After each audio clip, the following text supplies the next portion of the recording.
Bom, como calcular o grau de alavancagem financeira? Nós temos o lucro antes do imposto de renda e dos juros, que é o LAGI, e nós temos o lucro antes do imposto de renda, que é o LAIR, né? As velhas siglas conhecidas aí do pessoal que faz a análise de balanços, a análise financeira, o pessoal de contabilidade. Muito bem. Quando nós dividimos o lucro antes do imposto de renda e juros pelo lucro antes do imposto de renda, nós temos como resultado um quociente que significa grau de alavancagem financeira. Ou seja, para cada unidade do lucro antes do imposto de renda, nós temos X referente ao lucro antes do imposto de renda e juros, certo?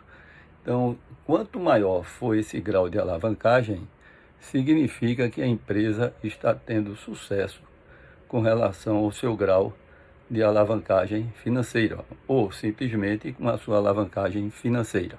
Está conseguindo remunerar seus sócios e está conseguindo gerar caixa suficiente para honrar suas obrigações com as instituições financeiras, ou seja, com o aluguel do capital de terceiros.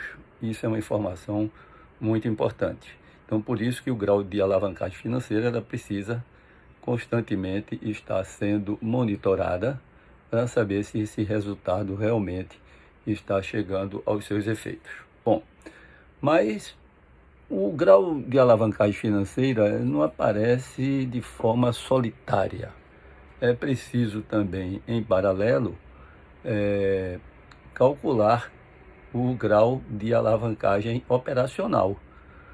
Afinal de contas, a empresa tem a sua atividade fim, tem a sua carteira de produtos, tem os seus produtos acabados que precisam ser escoados, né? Não se for indústria para o comércio, e o comércio para o consumidor final, e aí fazer jus à geração de caixa tão desejada, a fim de remunerar os sócios e o capital de terceiros tomado, como a gente já disse.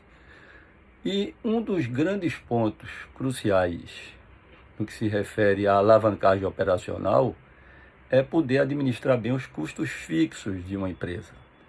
E olha, os custos fixos é um dos grandes vilões das empresas e, infelizmente, nós sabemos que, na prática, mesmo empresas de médio porte, empresas de grande porte, muitas vezes não sabem exatamente os seus custos fixos. Só para relembrar, custo fixo é aquele que não sofre alteração mediante a sua produção. Ou seja, se uma indústria tem um aluguel de uma fábrica, quer ele produza um item ou 10 itens, o valor do aluguel será devido da mesma forma. Então ele é fixo não por ser fixo em seu valor a ser pago, e sim fixo em sua natureza em termos de continuidade da empresa. Então é um custo que precisa ser muito bem trabalhado. Muitos empresários quebram justamente porque não tem uma transparência devida desses custos fixos. Fica na base do achismo. Eu acredito, eu acho, eu tenho, e o custo fixo é algo vital para a manutenção da empresa. Lógico que não são só os custos fixos, tem outros componentes também, mas o custo fixo é vital. A empresa que não tiver um controle do seu custo fixo, certamente estará fadada ao fracasso, certo? Então, a alavancagem operacional, ela visa justamente administrar esses custos fixos no sentido de que a sua produção tenha um incremento favorável.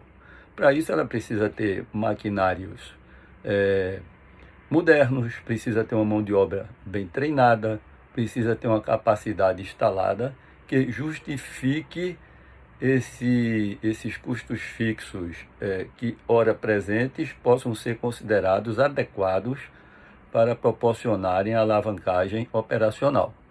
Aí é que vem a alavancagem financeira. Se não houvesse alavancagem financeira, se o empresário tivesse que contar somente com o capital próprio, que no caso seria insuficiente diante dos nossos exemplos, e não partisse para o capital de terceiros, e partir para o capital de terceiros significa alavancar financeiramente, possivelmente não teria condições de modernizar o seu parque fabril, se tratando de indústria. Então, não tendo grau de alavancagem financeira, dificilmente poderá ter um grau de alavancagem operacional compatível.